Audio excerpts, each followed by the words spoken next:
Okay. Ladies and gentlemen, welcome to your favorite live stream, podcast, what have you, on the stock market, the economy. My name is Downtown Josh Brown. If you're here for the first time, my co-host is Michael Batnick. Michael, say hello to everyone. Hello. You know, this is more your beat than mine. I usually don't do this, but I got to say, I think we're doing some of our best work. Like, this really is the best show in the world. I said it. There we go. I'm comfortable. It's true. I appreciate the degree to which you believe in what we're doing here. Guys, the live YouTube last week it took a while, but I'm coming around. You're finally with us. All right. Guys, we hit a record number of viewers live, I think, last week. I see the chat is full today. Say hello to a couple of people real quick. Chris Hayes is back. I see Georgie in the chat. Riley Anderson. Kelly SF, what's up? Wildcat Creek Cattle gave us the peace sign. How are you? Everybody's talking about my quarter zip. This is how I always roll. I know it's trendy now. I've been wearing quarter zips for at least 25, 26 years. So this is not me being on trend. This is just what I am.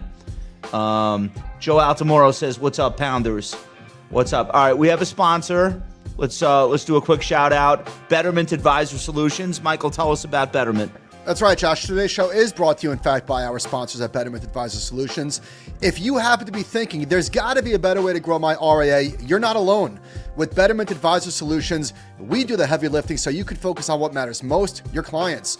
From improved service that makes asset transition smoother to fast, paper-free onboarding that delights clients on day one, we've built a digital-first platform designed to streamline your operations and make life easier. Now, if you're thinking, wow, they take the paper out of paperwork, that's right. Grow your RIA your way with Betterment Advisor Solutions. Learn more at betterment.com advisors. Betterment.com/advisors. Come on now. Investing involves risk. Performance not guaranteed. All right, Michael has something he wants to get off his chest real quick about the Warren Pies episode that we did last week. What did you want to say? All right, getting off my chest is a bit strong, but I'll say this. Had you asked you and me and most people at the end of Thursday, after a day where the S&P gapped higher by 1.5%, closed down by as much, very unusual, on great earnings, I would have said, yeah, probably we go lower the next few days at a bare minimum. If you told me that the next 3 days the market would take back all of the losses, that you would gain 3.5% and have the best 3-day session since May, I probably wouldn't have believed you. And the market, if you're not humbled by this market, you're a psycho. I'm so glad you said that. And while I talk, just put up this chart that illustrates this reversal. It's unbelievable. So, like, we're looking at the last few candles, the last few days. That big red one is Thursday. Chart off. So the point is, we're talking with Warren Pies on Thursday morning. The show is going to air Thursday, the next day, Friday. And we have no way of knowing that we're going to have a gap up, a crash, and then the following day we're going to start gaining most of it back. Very difficult to do a market-related show on any sort of delay. But we sort of got bailed out. Ooh. Is that? Who could that be? No. Oh, my goodness. Wow. We have living legend Ed Yardeni in the house tonight. This is so exciting. You know, it's such a coincidence that you stopped by because we were going to talk about your research over the weekend. And it's a coincidence. It's so much better to have you here to do it. I wanted, Ed, if you don't mind, without making you blush, I want to give you your flowers. I was saying this weekend to a couple of people, and I said to you as well, of all of the research that I read, and it's pretty much everybody, you have been the most consistently right in the post-pandemic period, talking about this roaring 2020's concept. And it's almost note perfect the way it's played out. Yep. And I think you drew that parallel between the Spanish flu of, I guess, 1918. Okay. And then the recovery from that leading into this roaring 2020s. And they had back then the radio and some other technologies. Of course, we have AI, but it's just been remarkable. And you've stuck to it. You never declared victory. You never said, all right, I got it right, it's over. You've been sticking with it, and it sounds like you're sticking with it for 2026.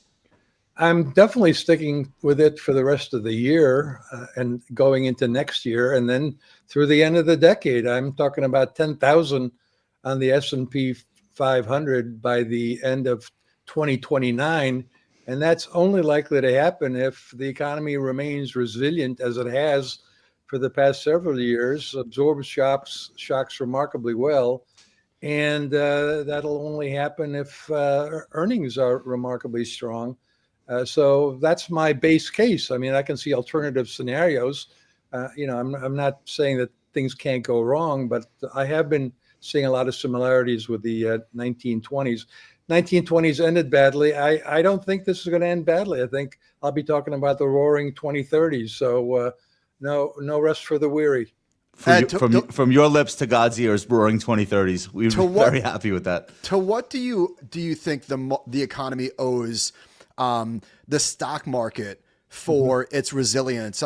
Is it a combination of the hyperscalers as well as fiscal accommodation? Like, we've had so much shit thrown at us over the years, and we just continue to grind through. Not perfect, of course. There's pockets of weakness. You don't have to squint too hard to find them, but by and large, in the aggregate, we're going up and to the right.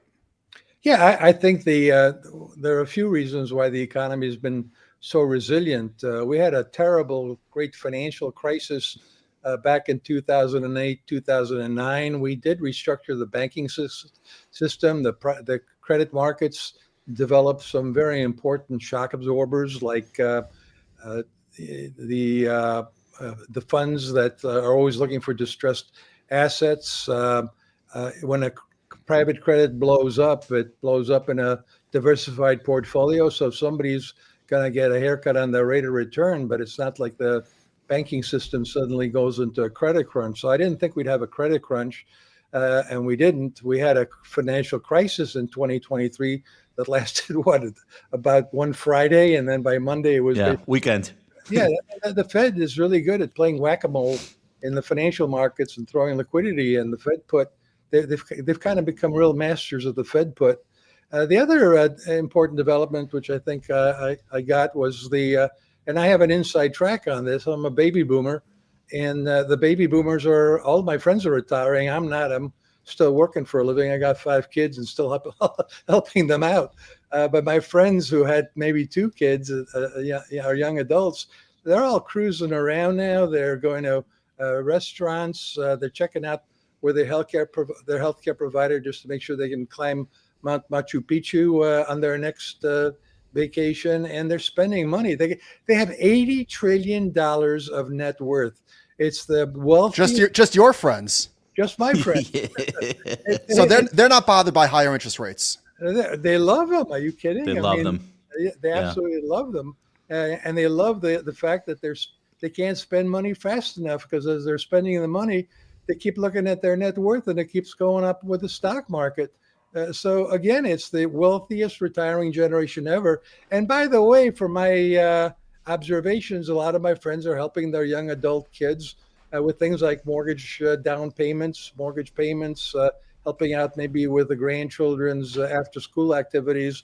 So a lot of that just isn't really being captured by the standard talk about, there's only one kind of consumer, and not really understanding the varieties of consumers. And then, as you mentioned, I've been talking about the digital revolution.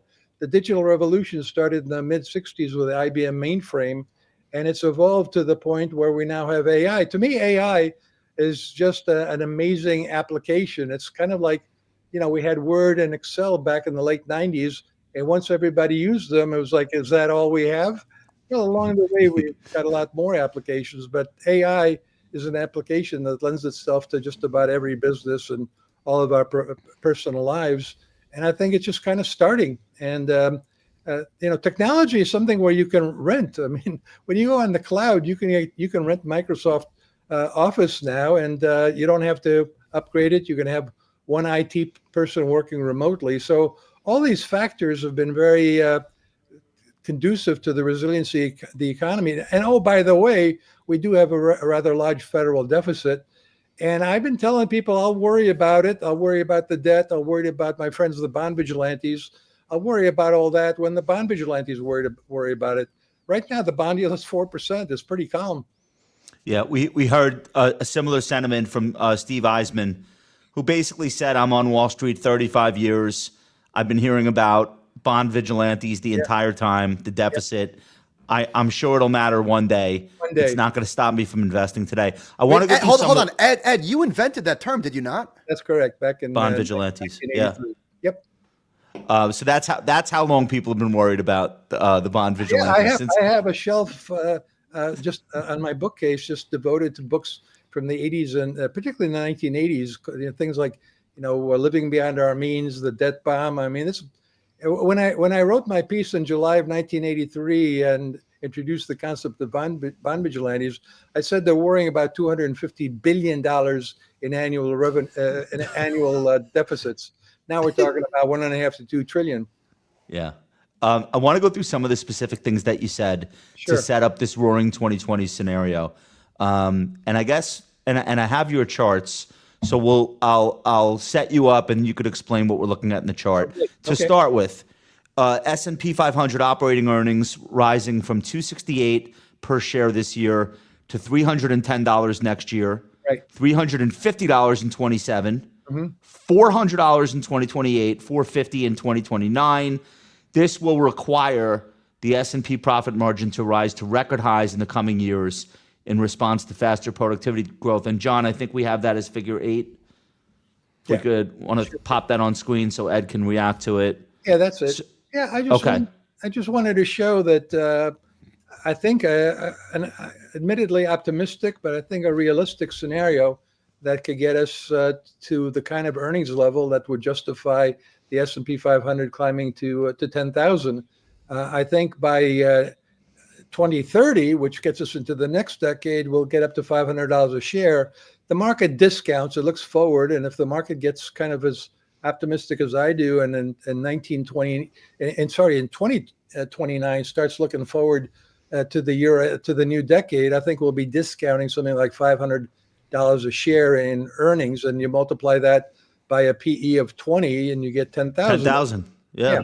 Ed, where do you get those numbers from, those operating earnings? Well, basically I extrapolate what the growth rate of earnings has been in the past, and it's usually 6, 7, 8% is the kind of trend growth rate that we have. And the question is it going to be 6 or is it going to be 8? It's and I've got more of the optimistic side. So I start out with a projection of revenues, then I come up with earnings, and I look at what the implied profit margin is and say, well, is that reasonable? And so I think this is a reasonable scenario. And again, I'm not trying to pretend that things couldn't go awry, but so far so good. Figure 10, John, forward PE of the S&P will range from 18 to 22 over the rest of the decade. Right.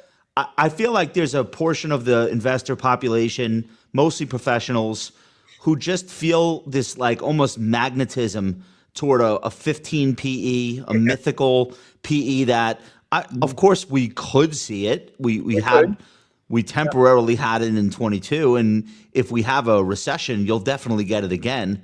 Right. But absent that, like 18 to 22 seems to be like the new standard range, and I hate to say that out loud because that's probably we don't want to use that curse.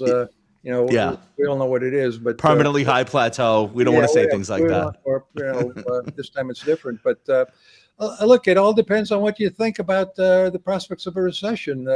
The economy, since the beginning of the decade, has absorbed a lot of shocks. As I said, the pandemic was immediately followed by a 2-month lockdown, causing a 2-month recession. The 2-month recession was followed by social distancing, which affected services. Social distancing then was followed by, we had a war. Russia attacked Ukraine. So in 2022, 2023, we had a spike in inflation because of the war and because of supply chain disruptions. The Fed came in and went from 0 to 550 basis points on the Fed funds rate. Everybody said that's definitely going to cause a recession. I disagreed with that. I said the Fed's going from 0, which was the abnormality. 5.5% wasn't the abnormality, and I kind of took a stance that the economy would be resilient. And then what? Well, then nothing happened. No recession when the Fed raised interest rates, and now we've had tariffs. So we're testing the Smoot-Hawley thesis that the idea that this is going to end badly the way the 1920s ended, which was really something that happened in 1930. And here we are with the economy at an all-time record high. The challenge today, of course, is the labor market. Kids coming out of college are finding it very, very hard to find a job. I think part of that is AI. The baby boomers are retiring, but not at 65. They're kind of hanging around, and that's creating fewer maybe job openings. But whatever is the problem in the labor market, I think the fact that GDP has been so strong is proof positive that we're kind of in a productivity boom, and that's the whole thesis of the roaring 2020s. Like the 1920s, is that there's a technology-led productivity boom, which generally speaking, there's nothing wrong with it. I think maybe there could be a couple of years where people have to kind of reskill themselves to find jobs, but productivity is like fairy dust. It's better growth, lower inflation, better real wages, and a better profit margin. Yeah, and I think just that concept of having the boomers still living and spending in their 70s as though they're in their 50s, and supporting grandchildren like people in their 30s would have supported their own children. Correct. That's a really big element, especially in places where we live, like Long Island, Ed. And I think I guess it's a demographic thing that was hard to foresee 15 years ago, but that's sort of how it's playing out. I mean, look, there's no doubt that there is an affordability issue. It's become a hot political topic of late. We know that, you go out to a restaurant, you go to a grocery store, you buy, auto insurance. I got 5 kids, and the youngest ones are in their 20s, and insurance just for one is $4,000 a year. I mean, there's no way kids can afford that. No. So I think there's a lot of parents helping out their young adult kids. And, that's kind of helping to offset the affordability issue for some people. Of course, there's a lot of people that are doing very poorly here. But from a macroeconomic standpoint, when you add it all together, the consumer on balance has been remarkably resilient. I want to get to the result of the exercise. Figure 11, you have the S&P 500 on track to rise to 9,000 to 11,000. Correct. Based on the earnings expectation and the potential multiple that we talked about by the end of 2029. So that's 10,000 by the end of the roaring 2020s, which you note would be up from 3,230 at the end of 2019, representing an increase of 210%. And you ask rhetorically, is that amount of gain delusional? Not really, since it was exceeded during 3 of the previous decades. Correct. Since the 1920s. There have been 3 roaring decades in which the stock market gained over 200%. So what you're laying out here is not only feasible, there's precedent. Yeah, take a look at, can you flash figure 12 on the screen? Yeah, Here's, figure 12. There we go.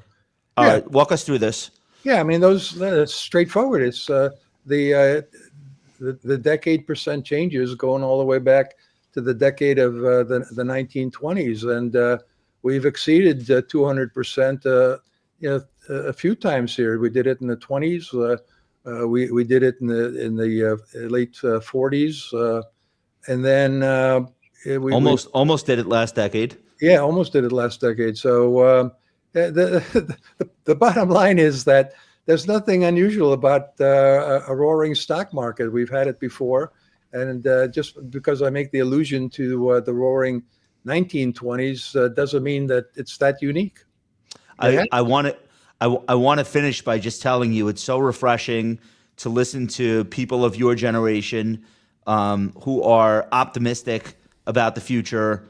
I think there's sort of like a disconnect sometimes when you're talking to people who have seen a lot of history, and you would expect them to be more optimistic given everything that they've witnessed in their lifetime. Yeah. But it goes the other way. In many cases, they sort of feel like the golden era is long gone, and all that's ahead of us is misery and strife and class warfare and all the problems that we read about each day. But you have very notably gone the other way. You've been right from an investment perspective, and I think you've sort of served as a beacon for people that want to hear somebody with wisdom and experience say something positive.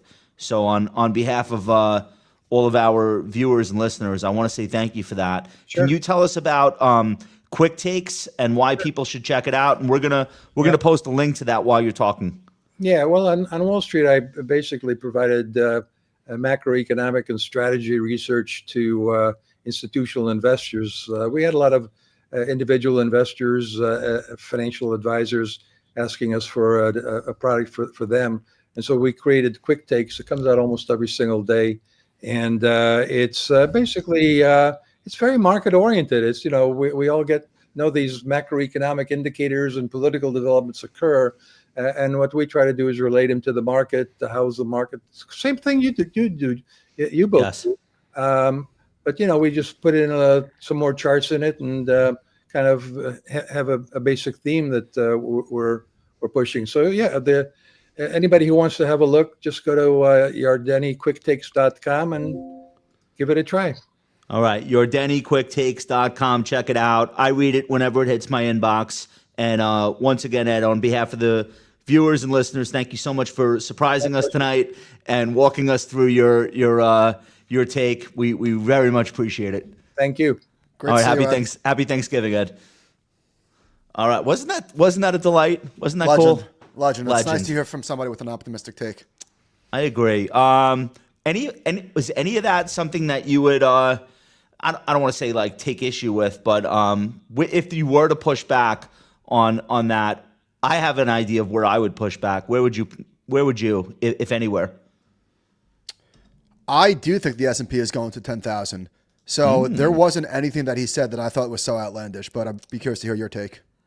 I think that a market or economic or both sort of event could just delay the timetable.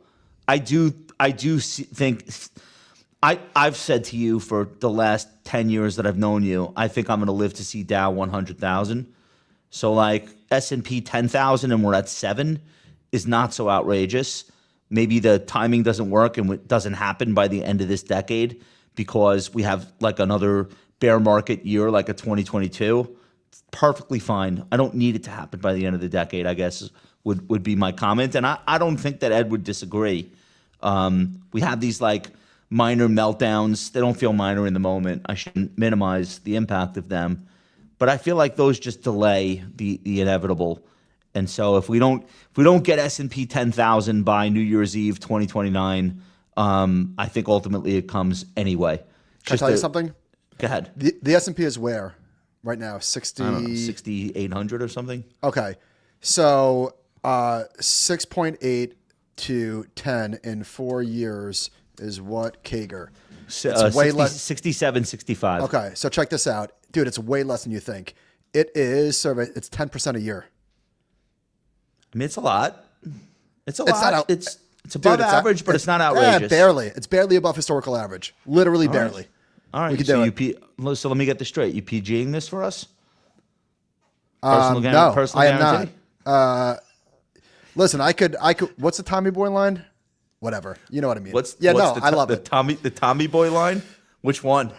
I could shit in a whatever and guarantee it. No. You could get a good look at a T-bone by sticking your head up a bull's ass. No, it's when he's guaranteeing the brake pads. Or you could just take the butcher's word for it. That's what it is. It is. That's not the line.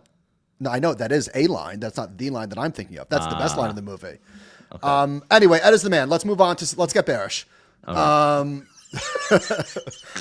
So it was. We are 3 weeks removed from Sam Altman inadvertently pulling the pin out of the grenade and chucking it into the market. Thanks a lot, Sam. Thank you, Sam. Although I guess the wall of worry that he introduced, I think ultimately is a good thing. But throw up this chart. So since those comments, OpenAI's major suppliers, this is from Sherwood News, investors are under stress. We're talking about SoftBank, Microsoft, AMD, and Oracle. I just saw after the close, Deirdre Bosa posted another chart that was similar, showing Google exposed infrastructure versus OpenAI. And the divergence, holy mackerel, since he said what he said, has been pretty incredible. Yeah, so it's like this interesting thing. It's like this Game of Thrones-esque, like the opening montage of Game of Thrones that they play during like the opening credits with the different kingdoms rising up. I love that. And then you think about like there's the kingdom of Alphabet and all of the companies that are in deals with Alphabet, which NVIDIA does supply them, by the way, which we're going to talk about at the end of the show. But like this like idea that the kingdom of Alphabet is currently rising. And, you know, we talked about this with Kramer the other night. Like, we don't have a stock price for OpenAI. I do not think that stock price would look like Alphabet right now. I just don't. And I think it's down, I can down only 40%. Right. I can only judge by the last few companies that OpenAI has signed these massive bilateral deals with. Their share prices are behaving in such a manner that tells you the buy side doesn't believe the sell side that these earnings from these deals will actually materialize. That's it. It's a huge dichotomy in the market right now, and to ignore it would be sort of ridiculous. Well, I wish we had that stock price. We don't. Dude, how much did Meta fall? Meta was down 25%. NVIDIA, as of this morning at the lows, was down 16%. CoreWeave as a proxy, obviously a much smaller company, but forget about it. I think OpenAI, if it was public, is down at least 30%. Microsoft, dude. Microsoft is the ultimate OpenAI proxy on the publicly traded stock market. Just look at Microsoft versus Apple, price action wise. These stocks became sort of interchangeable as the two largest, most earnings reliable Mag 7 names. And Microsoft and Apple do not look the same. Microsoft is suffering as a result of being the company that is currently consolidating OpenAI's losses into their quarterly statements. Like they're on the hook. They're working with them. They're benefiting, but then they're also on the hook. And John, throw up that Mag 7 rolling 6 today. Skip the next chart just because we're on this topic. Look at this. So shout out to Sean, who was able to this is a great chart by Sean to figure this out. This was not easy to make. So we're looking at the correlation within the Mag 7 over the last 60 days. And prior to the most recent episode, they were all moving in unison for the most part. It was one big trade. And then something changed, and they're all being treated very differently, as they should. It's great. Just looking in the chat, a lot of opinions on this topic. C. Paul Breezy says OpenAI publicly traded stock would be the Temu version Microsoft. That might be extreme. Georgie says NVIDIA is an 8-year roller coaster. Yeah, mostly up with some spills along the way. Apple wins all the time, according to Mark. I don't know. Look, I think you know what the really interesting question is?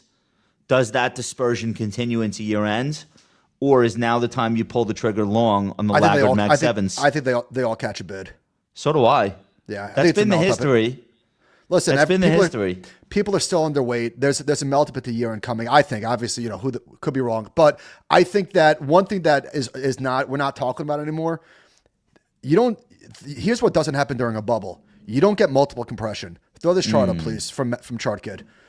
This was the forward PE of tech on before NVIDIA reported.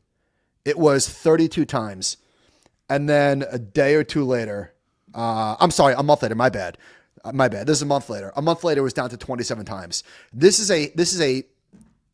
Let me stop you. The gray dot is the new forward PE. You don't have to stop me. That's what I was saying. Chart off. Well, I'm trying to figure it out. No, you don't have to figure it out. It's self-evident. Everyone who's listening and watching, they're very smart. They're very smart, Josh. I need a second. You are a slow visual learner. I've always said this. This is a healthy, and now we could say it's healthy in hindsight because we've taken the losses back. But this is great stuff. We've got lots of doubt. Bring it. It's great. Show the doubters wrong. Can I have that chart again? Just so I could fully absorb it. This is the biggest, the tech sector, just eyeballing, looks like it's the biggest re-rate, lower or higher of all the sectors. That's right. Healthcare and staples have re-rated higher since October 29th. Healthcare in particular. The stocks have rallied hard is the other way to phrase that. I mean, that's basically what we're saying. Yeah. Okay. Really, but really not something interesting. that happens in a bubble. You don't see multiple compression. Ramza 675 says Michael Burry lowered the forward PE. LOL. Thank I don't you. know if I totally disagree with that. No, he definitely introduced a lot of doubt. Nobody was talking about their depreciation schedule before him, I don't think. So he elevated a surface to the Chanos, maybe, but you're right. Like Burry very notably threw a rock into the pond, and we're still experiencing the ripple effects. And maybe it ends up not mattering, or maybe it does, but the market is paying attention. You know what's great? Like, how does this end? I think we say that a lot, as if it ever ends, as if the market doesn't open the next day and the next week and the next year. It never ends. But getting back to how we opened the show, that sort of price action is, let's not gloss over that. That's like seriously bearish. When you have a blowout earnings report and the market just says, nah, no. Like, my point is this: we're 3 days removed.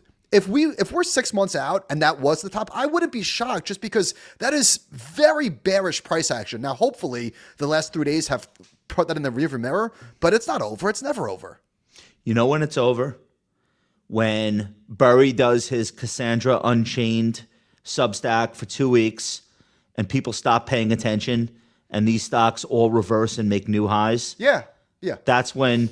But your bigger point, which I agree with, you know what the difference is between us and, let's say, listening to a sports podcast on the Ringer? The season ends. The season never ends. The game is never over. One season bleeds into the next. There's no dividing line in between the two.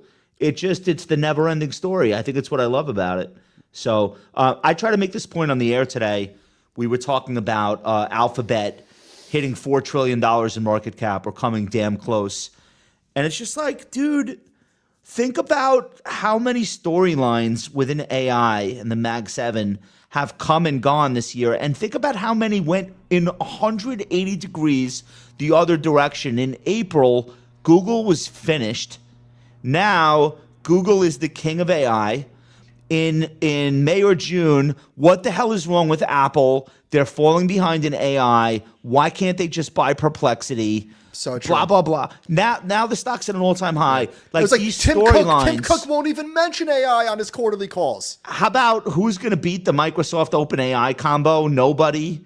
Yeah. Now those stocks can't get arrested. So whatever we're at Oracle went up $200 and then gave it all back a month later. Like, no one's talking about trillions of dollars coming and going in one company's market cap on the back of an announcement. So whatever narrative you have about these individual kingdoms within the AI Game of Thrones, just understand they still rise and fall. And we might be saying an entirely different thing about any and all of these companies 6 months from today. Amen, it happens sister. it happens. It's frustrating, but it's also pretty cool. And it happens all the time. All right. I wanted to do some stuff on strategy because I think this is a really big story.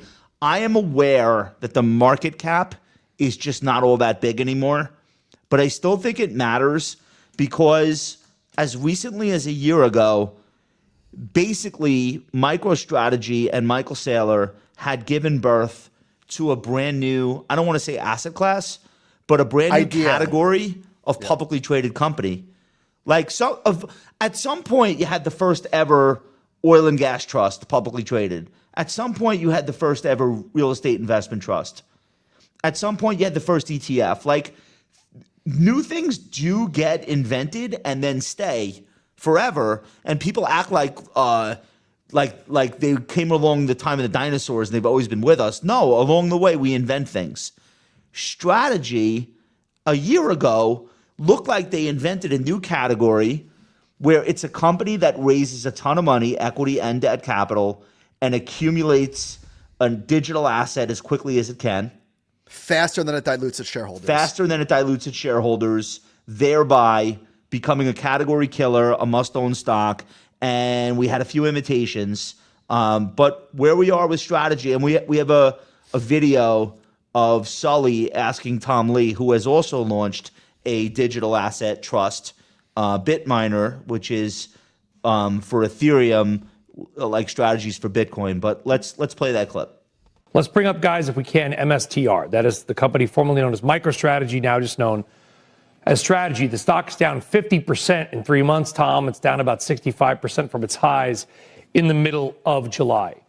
Is MicroStrategy down because Bitcoin is down, or is Bitcoin falling in part because the strategies of the world, the Michael Saylors of the world, have to sell the crypto because their equity is going down? What's the chicken?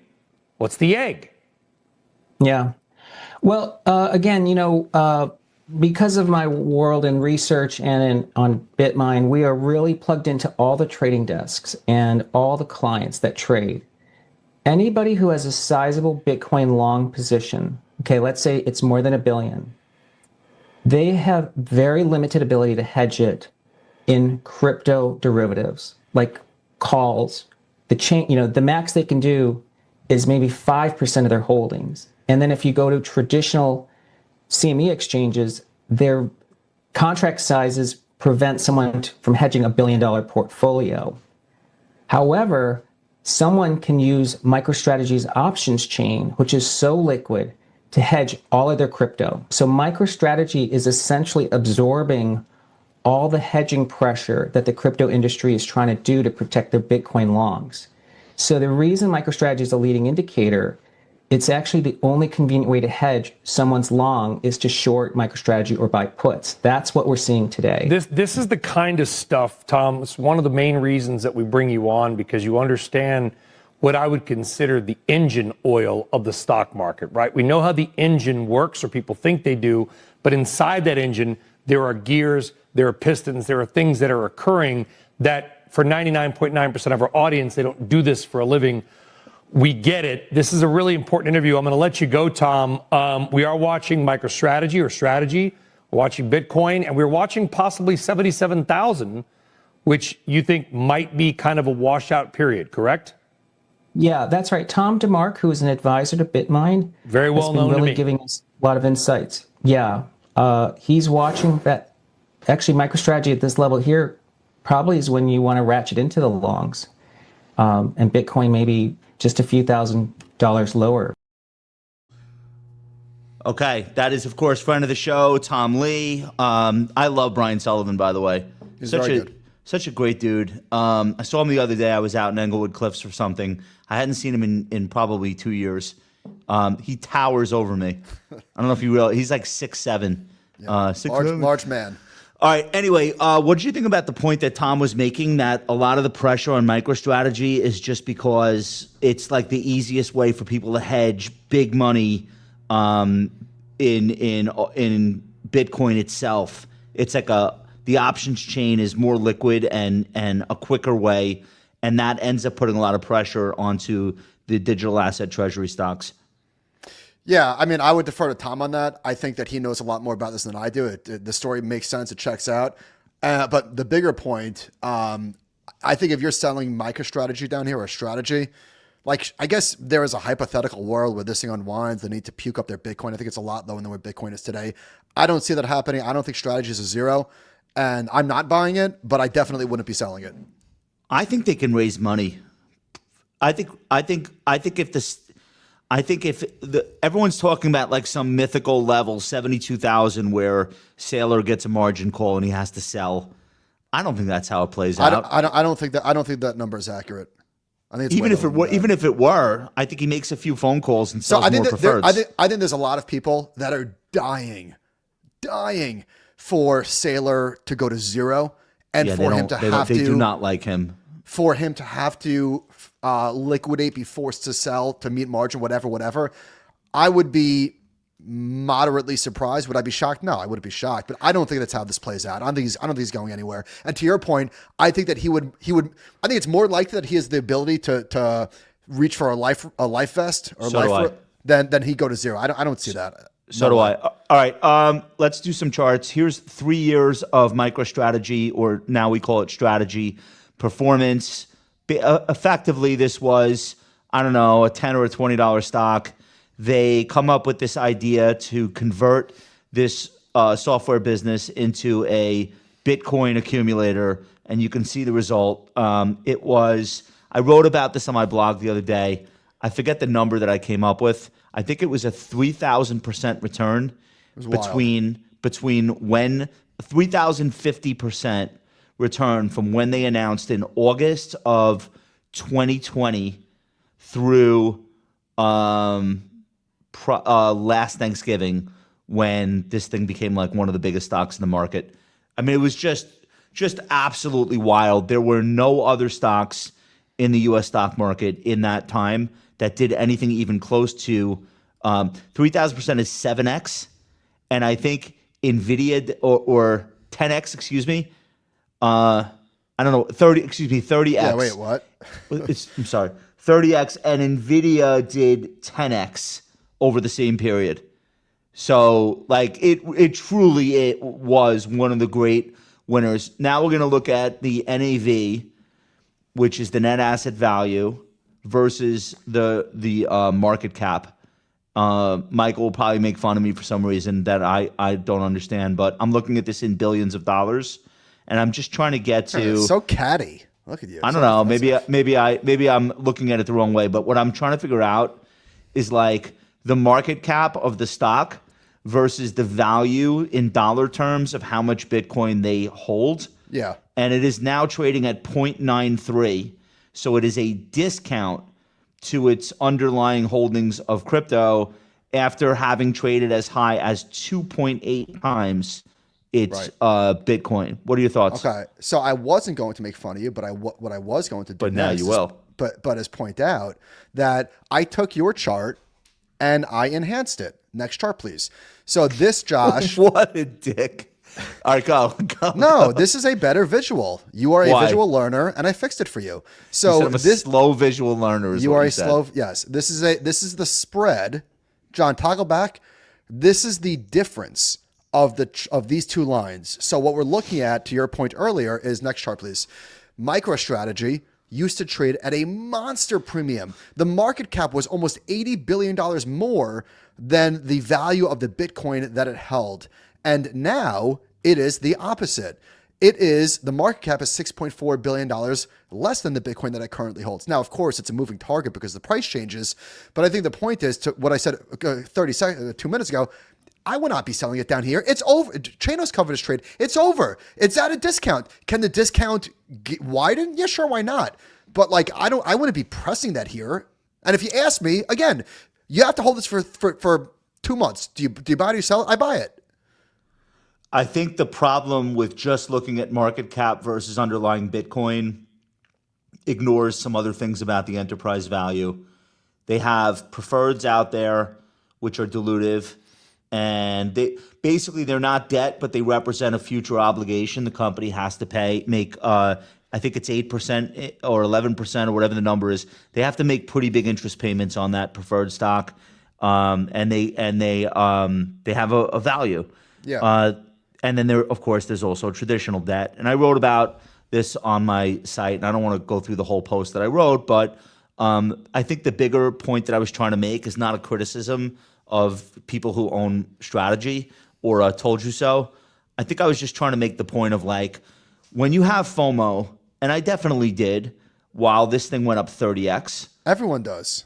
Of course. Like you wouldn't be human if you didn't look at that and say, fuck, I should have just bought it. Mm-hmm. So I definitely felt that. But the point I was trying to make is like, there is a cure for FOMO, and it's simpler than you think. A lot of times the cure is just time. Just letting things play out. Nothing is really as great as people think it is when it's going up 30x or 10x. Like there are always flies around everything. Like nothing's perfect, nothing's pristine. So sometimes just waiting a little while, and then things come back around. And the irony is, if you had FOMO watching MicroStrategy run up 10, 20, 30x, well, now it's at a discount to its underlying Bitcoin. So if you loved it so much, why aren't you buying it? And this gets me to another point, which is like, we don't really want the asset that badly. We want the performance of the asset. And when the perception of that performance continuing goes away, It's like, well, who the hell wants to buy this thing? Yeah. And that's where I think this stock is right now. What do you think about that idea? I think no, it's perfectly said. I could not agree with you more. The answer to FOMO is give it time, whether it's the Oklo or the Rigatonis of the world. Like, you have to accept as an investor, especially in today's market, which is never not going to be like it is now. Okay. The beehive of investors, the people that are able to bring a story to life, that's never going away. With the advent of social media, there will always be stocks that are 10xing that you wish you owned. You have to just accept that that is part of the game now. And you're either in that game full time and you accept that it's there and you're not playing it, or you're not. That's it. And so you just have to deal with it. Now, the really great news is that you don't have to play that game if you're not built for it. Nobody is forcing you to. It's a young person's game. Now, getting back to strategy, this is the more interesting part of the story that we haven't discussed yet. So JP Morgan, who, listen, let's be honest, they're no fans of crypto, say strategy is at risk of exclusion from major equity indices as the January MSCI decision approaches. Quote, What is that? I'll tell you right now. With MSCI now considering removing MicroStrategy and other digital asset treasury companies from its equity indices, outflows could amount to $2.8 billion if MicroStrategy gets excluded from MSCI indexes, and $8.8 billion from all other equity indices if other index providers choose to follow MSCI. So this is probably going to hang over the stock, I would assume. And if it doesn't get kicked out, then it will be a huge lift off of it. But this is, I don't know that I want to get in front of the story either, to be honest. This is a big one. You know what's funny here? The analyst at JP Morgan writing this made a mistake. It would not be outflows. It's not a fund. MicroStrategy is an equity. When people sell Apple, we don't say Apple had outflows. We say people liquidated their stock or they sold it. It's interesting. Like, the JP Morgan person writing this is like thinking of this like an ETF. Right, you're right. It's not outflows. He should have said like selling pressure from passive index funds or something like that. You're instead right. of outflows can amount to $2.8 billion, it should be people mimicking the index might sell $2.8 billion worth of strategy stock. Yeah. Interestingly, also they're calling it MicroStrategy. Yeah, that's kind of obviously interesting too. They know what they're doing. They're definitely like pushing his face in the dung. Right. So and we have a chart. Is this worth putting up, or is there nothing new in here? No. All right. All right, okay. Let's move on to the next segment, which is brought to you by PIMCO ETFs. To learn more, check out pimco.com/ETFs. All right, Josh. Chart of the week. What are we saying? Chart of the day. We'll get there. We're not saying either of those things. I want to start out with some of our charts, and then I'll bring their work into the conversation. So Ben posted this on his site the other day. The number of years between 40% bear markets. And the reason, and there are obviously a litany of reasons why we haven't had a great crash that's persisted or blown past 40% in 16 years, is because we haven't really had a sustained recession. 2020 was a quick man-made recession. Obviously, the fiscal impulse stopped that in its tracks. 2022, there was pockets of a recession, but you can't have a real recession with the unemployment rate at 4%. So, however, I had ChartKid show me, well, what about all of the 20% drawdowns? Now, I made him start at 19% because we've had a few of those over the years, but this chart looks so much different. We've had a ton. I think we've had 5 in the last 6 years. So yes, it's been a while since we've had a 40% bear market, and that only happens in recessionary bear markets. But look at all of these 19% drawdowns, effectively quick bear markets. There's been a ton of them. Yeah, I like this chart as a financial advisor. I like the 19% chart better than the 40% bear market charts, unless and until I run into the person who's obsessed with 1929/2008. And those people exist, but that's not the normal. The normal person is not walking around saying it's almost Lehman o'clock. That's not normal behavior amongst most investors. I think most investors accept the fact that there are going to be bear markets. They don't accept the fact that we're always on the verge of a depression. Right. So I like the second chart better, showing the 19% drawdowns because A, they're almost always about to happen or have just happened. Well, you know why? And B, Because the length of them is not that long. The first chart shows, oh shit, we're due, right? We haven't had any pain. And the second chart is like, no. There's been plenty of pain. We've had plenty of bear markets along the way. So, which brings me to this chart from PIMCO. So, the big distinction is this. There are two types of equity drawdowns. And we've spent a lot of time over the years talking about these two types. There is the non-recessionary equity drawdowns, which on average are a 17% drawdown. They last 5 months. And then there is the recessionary equity drawdown, the GFC, the dot-com bust. The knockout punch. The knockout, the one that ruins a generation of investors, that completely leaves you with PTSD, not believing that things will ever get better.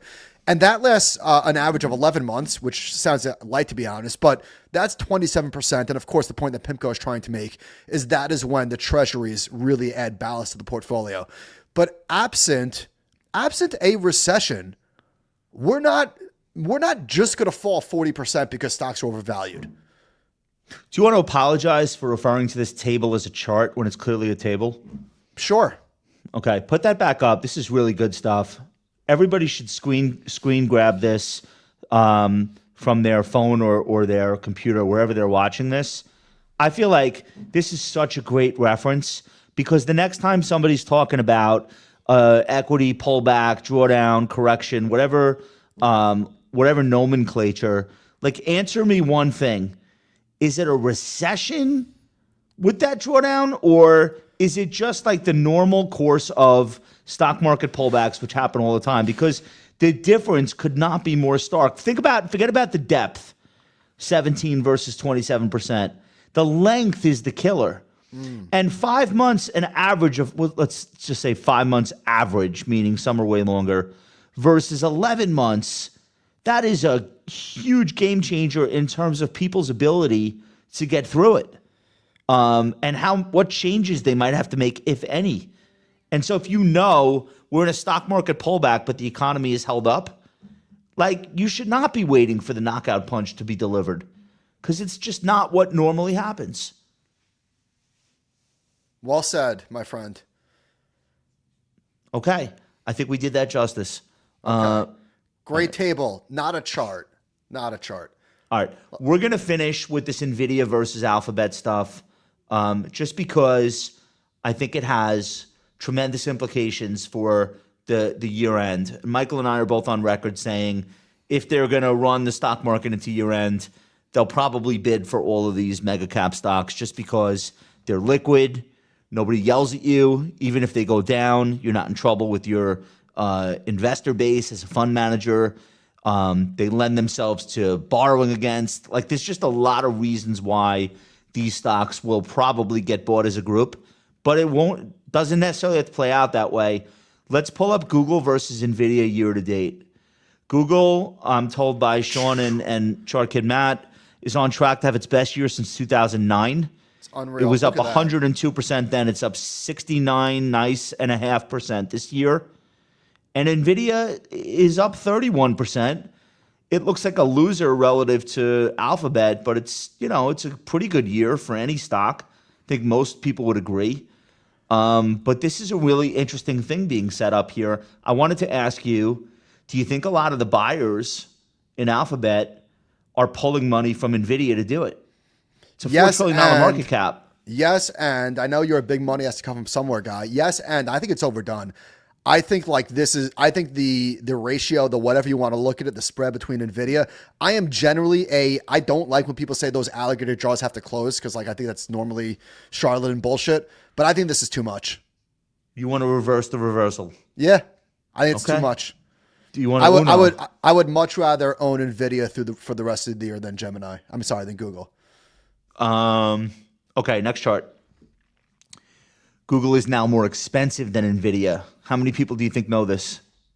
Two people, you and I. All right. Google's forward PE minus NVIDIA's forward PE. for the entirety of the last 10 years, NVIDIA has been the more expensive stock.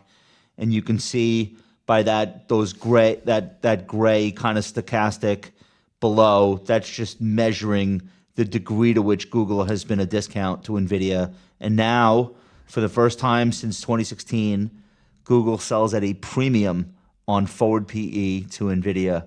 That's pretty insane, yeah? Yes. I love this chart. So normally the price drives the narrative, but I think that in this case, the narrative actually is driving the price, which is then also driving the narrative. So here's Feeding where it. Right. So here's where we are today. Dan Gallagher at the Wall Street Journal said, talking about Google, the company offers a level of AI vertical integration that even the other big tech companies can't quite match. The recently launched Gemini 3 is a perfect example. Google trained its own frontier AI model on its own networks using its own TPU chips that it designed in-house.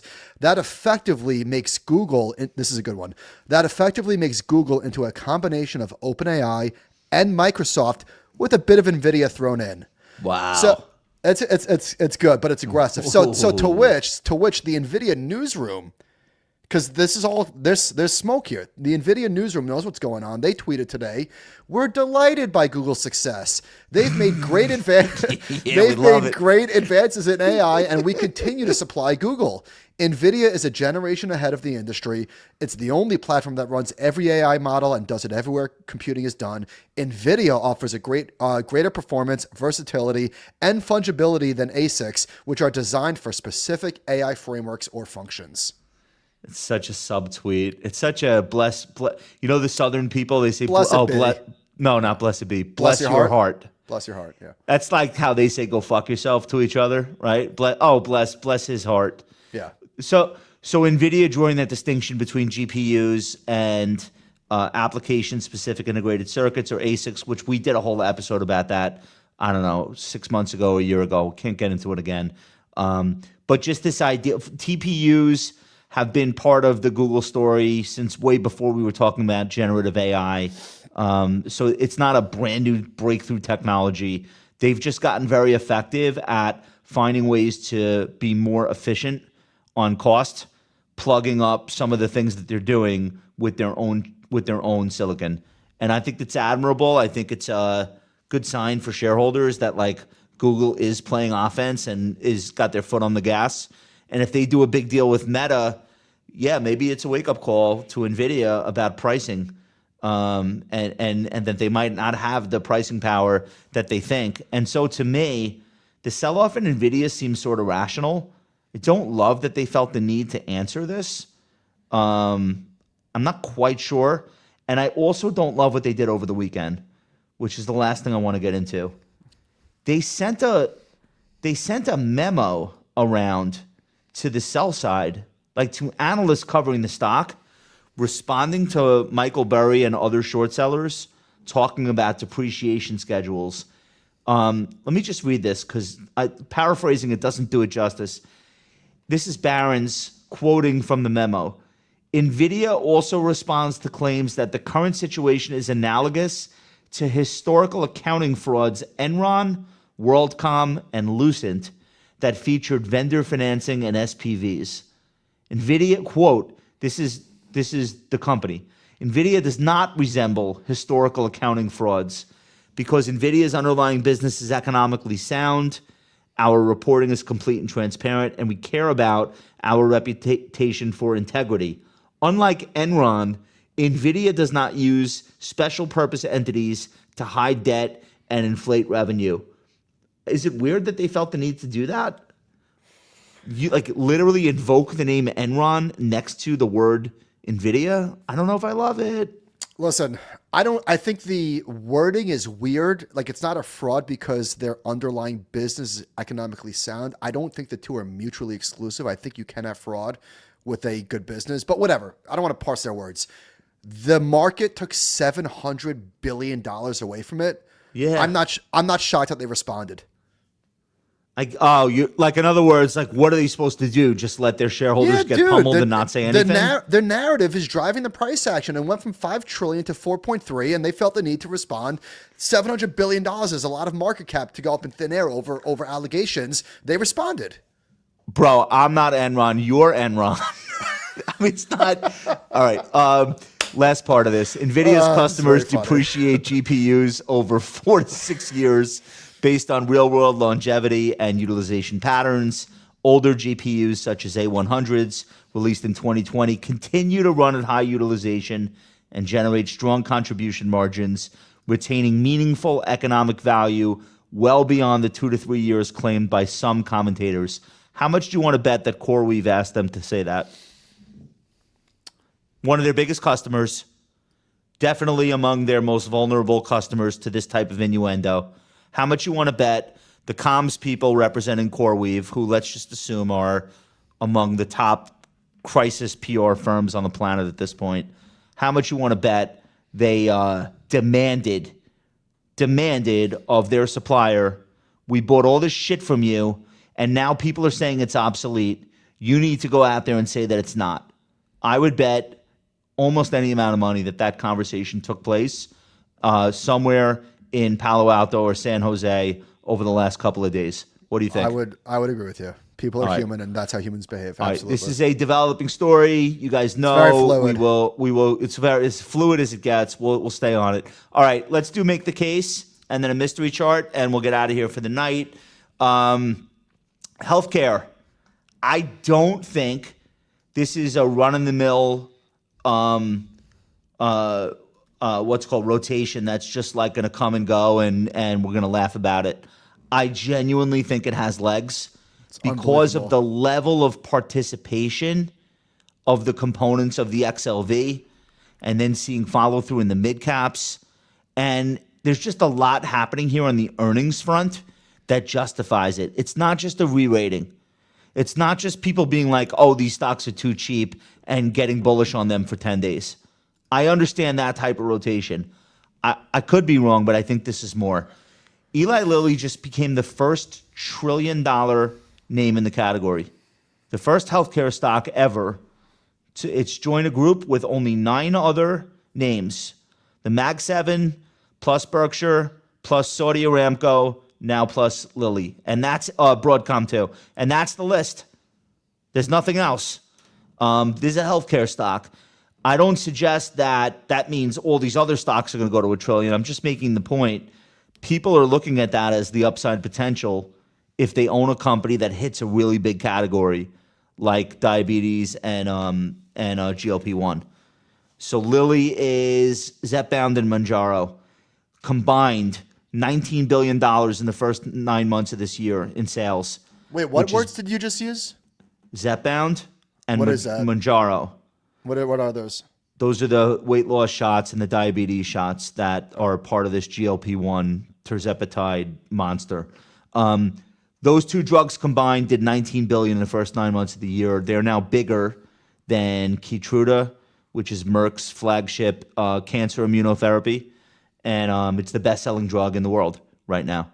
So analysts are talking about $100 billion in annual sales by 2030. And at $1 trillion, Lilly is 2/3 the value of Meta and worth more than Walmart. Did you know that? Wild. Double the size of Johnson & Johnson, which is the closest to Lilly in the whole pharma industry. So double the size of number 2. I also want to tell you that this is one of the greatest turnaround stories in the history of the U.S. stock market. 10 years ago, people were saying this thing should just go private. It's just worthless. They have nothing. And out of nowhere, they found this metabolic market and they ran with it and they got approvals and they launched and they marketed. And it's just an incredible come from behind story. Eli Lilly is a 150-year-old business. The founder fought in the Civil War. And 10 years ago, this stock was nowhere. And look at it now. And I think that's really exciting for equity investors. Let's do these charts really quickly. This is Eli Lilly versus Merck, J&J, and Pfizer. It's like another planet. Next chart. This is the market value as a bubble versus all of the other bubbles on the chart.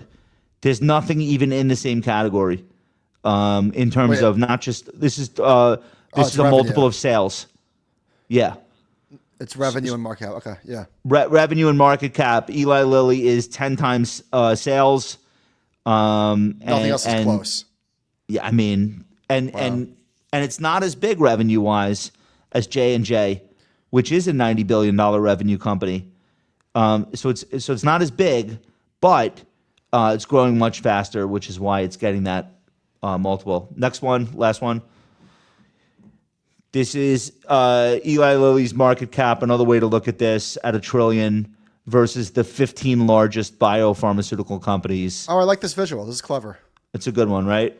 Just like to wrap your head around the relative size, and you see like Sanofi, Pfizer, Gilead, Novo, Roche, AstraZeneca, AbbVie, like none of these are even in the same ballpark. Yeah, right dude, now. I haven't looked at these Regeneron, Biogen, Gilead, J&J said all-time high. I haven't looked at these charts in literally years. All right, so here's my make the case. Then we're not saying buy Lilly. For best stocks in the market this week at CNBC, I wrote up 3 companies that are on my best stocks list. Sean and I did a dive into this instrument measurement and instruments group, which is really interesting stocks. Here's the first one.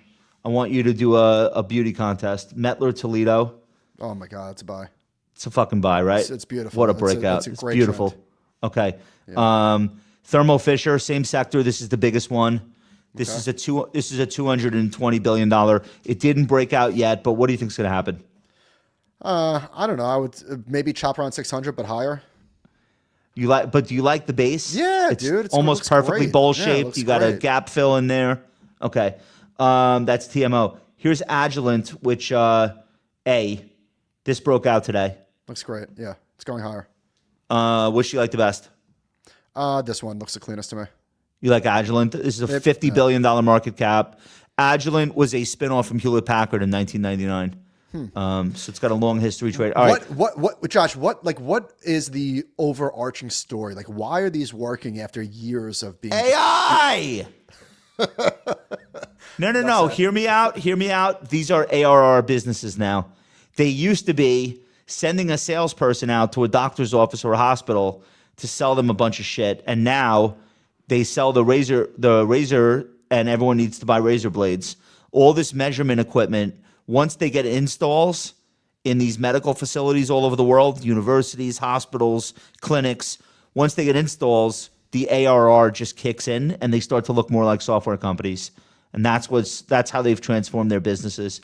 I got a few more healthcare on the best stocks list. Sean threw them in just for the hell of it.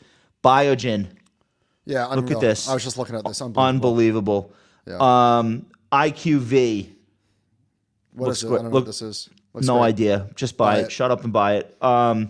Here's STE. This is Steris. This is an Irish company with an NYSE listing. This is about to go. Okay. Like very obviously, RSI not overbought. Anyway, it's interesting to see the degree to which healthcare names have totally taken over best stocks in the market list, and it's fun. I think it's fun. And it's a big sector. Is it the 4th biggest? I mean, it's not. It's these. Some of these are gigantic companies that you don't have a lot of these in other areas. It's a big sector. Okay, or maybe it's not. I don't know. I think it is. All right, I got a mystery chart for you, Josh. I jumped the gun. I sent this to John at 2:30, and it did give back a little bit of its gains, so it doesn't look quite as good. But chart on. Again, looks a little bit less impressive after the close. Sorry, what is it? I haven't. Hold on. You don't cut me off during a mystery chart. I'm talking. Okay. I'll tell you. This is a stock that you made the case for a few weeks ago. And I said it's a compelling make the case. I forgot to buy it. But this is a stock, and this is a clue that I'll give you. This is a stock that's been left behind. Nobody really cares about it. There's no expectations in the name. Michael, all I want to do is zoom, zoom, zoom, and boom, boom. That was funny. Look at how I nailed this trade. What do you think? Well, like I said, the stock closed at a Do you know that it went up for the reason I said it would? Which is even more satisfying. Throw that back on. The stock closed at $86, so it's not quite as good. But back to you, Josh. Why did you say it was going to go up? I telegraphed this, and very publicly, I said, you're jumping out of a basement window with a parachute on. This is a company that the forecast was for 3% revenue growth. They did 4.5%. Good enough. Yeah. All the metrics people cared about were higher. Gross margins were up. They have this segment of the enterprise business, which is companies doing over $100,000 in revenue with them. That was up. I think that was up 9%. Like all the important stuff on the enterprise side. Forget about the video stuff. We're customers. Their AI products. I think there was a 4x increase in AI Companion, which is one of their verticals. So I can't sell it. I think it's going 100. Oh, you bought it? I've owned it for I don't know, a month or two. Good credit to you. I made the case and I was long. Great call. So, all right. Hey, I get a lot wrong. I got one right. Okay, guys, that's the show. Thank you so much to everyone who joined us live. We really appreciate you. Thank you so much. Want to wish all the Pounders a very happy Thanksgiving. We are going to get a show up for you guys on Friday. We're taking a little bit of a risk in that we're not taping it Thursday night because we're not psychopaths. So it'll be a little bit pre-taped, but it's going to be awesome. Another returning champion and a fan favorite guest. So look for that. Animal Spirits never misses. You'll get that tomorrow morning. And thanks so much for all the ratings and reviews. They go a long way. We appreciate you. Happy holidays. We'll talk to you soon.